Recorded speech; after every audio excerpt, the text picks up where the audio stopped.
Hello my dear student, NCERT maths channel में आपका बहुत बहुत स्वागत है। आज हम अध्याय 1 कक्षा 9 प्रश्नावली 1.2 का क्वेश्चन नंबर 1 करेंगे। इस प्रश्नावली 1.2 में हमको ऊपर में संख्या के बारे में पढ़ना है, जो कि हम इंट्रोडक्शन में बता चुके हैं। अगर इंट्रोडक्शन का वीडियो नहीं देखे हैं तो नीचे लिंक आ रहा है, उसमें जाकर देख लीजिए। तो चलिए हम वीडियो स्टार्ट करते हैं। क्वेश्चन बोल रहा है, नीचे दिए गए कथन सत्य है या असत्य, कारण के साथ उत्तर दीजिए। पहला क्वेश्चन बोल रहा है, प्रत्येक अपरिमेय संख्या एक वास्तविक संख्या होती है। अब अपरिमेय संख्या और वास्तविक संख्या, यहाँ पर देखिए अपरिमेय संख्या और वास्तविक संख्या दोनों है। इसके बारे में पहले जान लीजिए। हम छोटा सा पेपर रखे हैं समझाने के लिए, इसमें समझा देते हैं। देखिए वास्तविक संख्या आया है, वास्तविक संख्या हम इंट्रोडक्शन में बता चुके हैं। वास्तविक संख्या किसको कहते हैं? परिमेय संख्या, परिमेय संख्या और अपरिमेय संख्या, अपरिमेय संख्या। परिमेय संख्या और अपरिमेय संख्या के सम्मिलित रूप को हम वास्तविक संख्या कहते हैं। अब देखिए हम बोल रहा है जितना भी अपरिमेय संख्या है, अपरिमेय संख्या किसको कहते हैं? जिसे हम p बटे q के रूप में नहीं लिख सकते हैं। अपरिमेय संख्या जैसे क्या, जिसका रूट में वो संख्या हो और वर्गमूल उसका नहीं निकलता हो। जैसे देखिए √1, √5, √3, ये सब क्या डॉट डॉट, ये अनंत तक संख्या जाएगा। कभी अपरिमेय संख्या भी कभी खत्म नहीं होता है, अनंत तक संख्या जाएगा, इसका वर्गमूल भी नहीं निकलेगा। जब इसका वर्गमूल निकालेंगे तो दशमलव में जाएगा, समथिंग समथिंग चलते रहेगा, कभी खत्म नहीं होगा दशमलव में भी। इसलिए अपरिमेय संख्या इसमें p बटे q में नहीं लिख सकते हैं। ये सब क्या अपरिमेय संख्या है। ये बोला जितना भी अपरिमेय संख्या वो वास्तविक संख्या होती है। हाँ वो वास्तविक संख्या होती है, क्योंकि वास्तविक संख्या की पर डिफिनेशन क्या है? परिमेय संख्या और अपरिमेय संख्या के सम्मिलित रूप को हम क्या बोलते हैं? वास्तविक संख्या। अपरिमेय संख्या जितना भी है वास्तविक संख्या में आ रहा है, तो इसलिए अपरिमेय संख्या को क्या वास्तविक संख्या बोल सकते हैं, क्योंकि वास्तविक संख्या में ही तो अपरिमेय संख्या आ रहा है। इसलिए हम इसको क्या बोल सकते हैं? वास्तविक संख्या इसको बोल सकते हैं।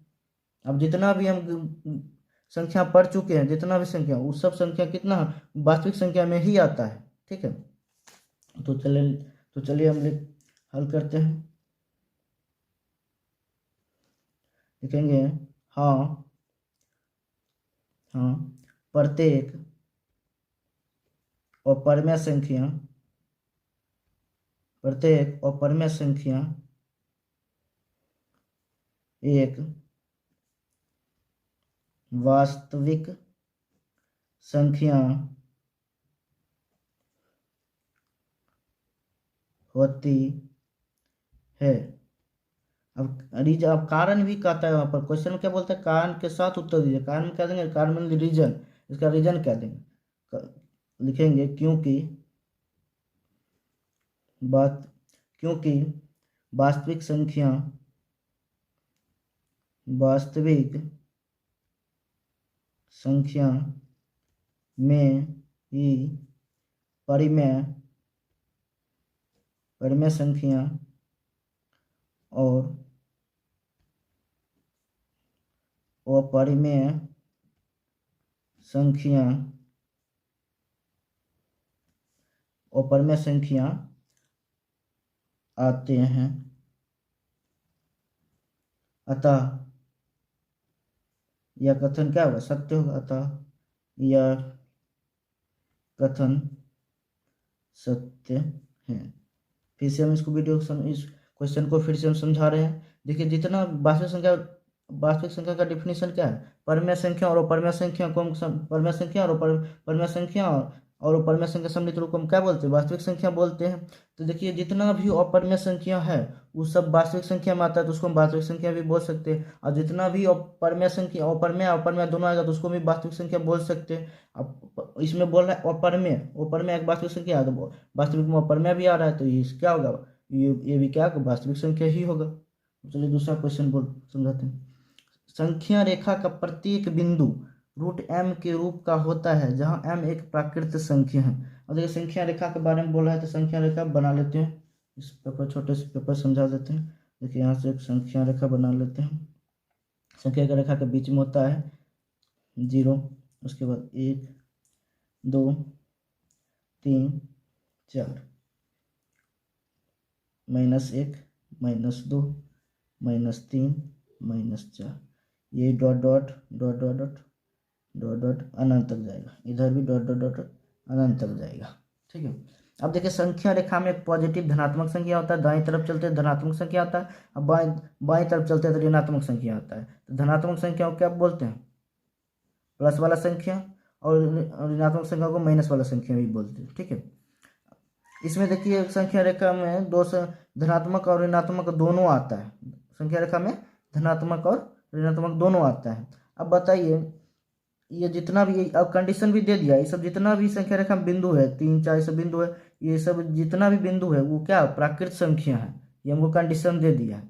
अब बताइए ये जो है रूट एम, एम की जगह हम कोई प्राकृत संख्या लिख सकते हैं, या माइनस वाला धनात्मक वाला भी लिख सकते हैं। धनात्मक वाला तो हम देख चुके हैं, √4 √6 ये सब क्या परमेय संख्या होता है, ये सब इसको हम बट्टा के रूप में भी लिख सकते हैं। अब देखिए ये माइनस वाला हम लिख सकते हैं, ये एम की जगह कोई प्राकृत संख्या -1 लेते हैं, रूट की जगह एम की जगह -1 लेते हैं, तो कभी हम रूट में माइनस में पढ़े हैं नहीं, तो ये क्या होगा असत्य हो जाएगा। ठीक है, लिखेंगे हल संख्या धनात्मक संख्या रेखा में, संख्या रेखा में धनात्मक तथा ऋणात्मक संख्या दोनों आते हैं,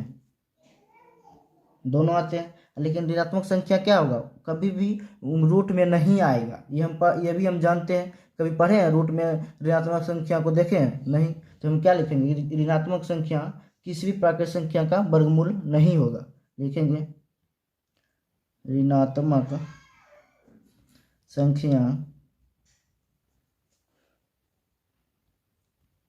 किसी भी प्राकृत संख्या का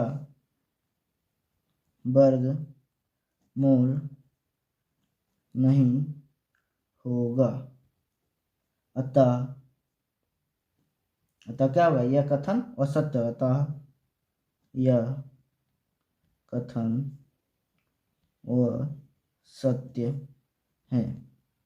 समझ गए? देखिए फिर से एक बार समझा रहे हैं। अब देखिए संख्या रेखा बोल रहा है, संख्या रेखा का प्रत्येक बिंदु रूट एम के रूप का होता है, और जहाँ एम जो होगा, ये रूट के अंदर जो एम है, ये एम एक दी है प्राकृतिक संख्या, कंडीशन दे दिया। फिर से देखिए, फिर से इसको रिवाइज करवा देते हैं। ये देखिए संख्या रेखा में एक धनात्मक, एक होता है प्लस वाला संख्या जिसको धनात्मक संख्या बोलते हैं, एक होता है माइनस वाला संख्या जिसको ऋणात्मक संख्या बोलते हैं। अब तो धनात्मक संख्या रूट के अंदर तो हम देखें एम क्या है, रूट के अंदर है, एम को हम प्राकृतिक संख्या लेना, एम ये जितना भी ये बिंदु दिख रहा है यहाँ पर 1 2 3, ये संख्या रेखा पर जितना बिंदु, ये सब क्या है प्राकृतिक संख्या हमको कंडीशन में दे दिया। तो ये हमको एम के अंदर जो रूट के अंदर होगा प्राकृतिक संख्या ही जितना आएगा उतना वही सब प्राकृतिक संख्या ही आएगा। अब देखिए ये प्लस वाला तो ठीक है, प्लस वाला तो हम देखे हैं रूट के अंदर, हम पहले भी बता चुके हैं, ये प्लस वाला माइनस वाला रूट के अंदर हम 11 12 में जाकर पढ़ेंगे, 10 तक इसका कोई काम नहीं। ठीक है, तब देखिए रूट के अंदर माइनस वाला हम संख्या नहीं पढ़े, तो ये क्या होगा, इसलिए क्या होगा, ये असत्य हो जाएगा। ऋणात्मक संख्या किसी भी प्राकृतिक संख्या का वर्गमूल नहीं होता है। ठीक है, तो चलिए अगला क्वेश्चन देखते हैं। देखिए अगला क्वेश्चन बोला प्रत्येक वास्तविक संख्या एक अपरिमेय संख्या होती है।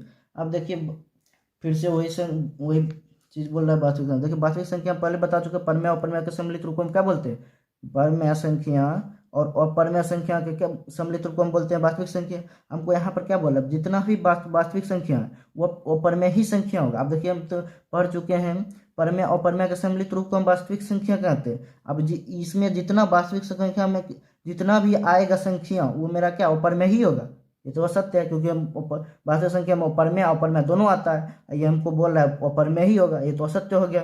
लिख देंगे और लिख देंगे नहीं, हल में लिखेंगे नहीं प्रत्येक वास्तविक संख्या एक अपरिमेय, क्या लिखेंगे, नहीं, प्रत्येक वास्तविक संख्या एक अपरिमेय संख्या नहीं, अपरिमेय संख्या नहीं होती है। अब रीजन में क्या लिखेंगे, क्योंकि वास्तविक संख्या में, क्योंकि वास्तविक संख्या में परमेय अपरमेय दोनों आता है, लेकिन हमको बोल रहा है क्या, परमेय ही होगा, ये तो गलत हो गया। लेकिन रीजन में क्योंकि वास्तविक संख्या में परिमेय संख्या तथा अपरिमेय संख्या भी होती है। क्या होगा, अतः लिख देंगे, अतः यह कथन क्या, असत्य है, असत्य। इस क्वेश्चन को हम फिर से बता रहे हैं, देखिए बोल रहा है क्वेश्चन क्या, जितना भी अपरिमेय संख्या है वो मेरा जितना भी अपरिमेय संख्या है, ये वास्तविक संख्या एक क्या है, बोल रहा है वास्तविक संख्या एक अपरिमेय संख्या होती है, जितना भी परमेय अपरिमेय, जितना भी वास्तविक संख्या, बोल रहा है वास्तविक संख्या एक अपरिमेय संख्या होती है, ये हमको पूछ रहा है। तो देखिए वास्तविक संख्या में तो परमेय अपरिमेय दोनों आता है, तो परमेय अपरिमेय दोनों आता है, तो हमको बोला है परमेय दोनों परमेय ही संख्या अपरिमेय संख्या ही होगा, ये तो असत्य हो गया। वास्तविक संख्या में तो दोनों आता है, बोला जितना वास्तविक संख्या एक अपरिमेय संख्या होती है, तो वास्तविक संख्या में दोनों आता है, इसलिए क्या होगा, ये असत्य हो गया। तो क्वेश्चन खत्म हुआ। तो अब हम अगले वीडियो में मिलेंगे। अगर ये वीडियो अच्छा लगे तो इसको सब्सक्राइब कर दीजिएगा। तब तक के लिए धन्यवाद।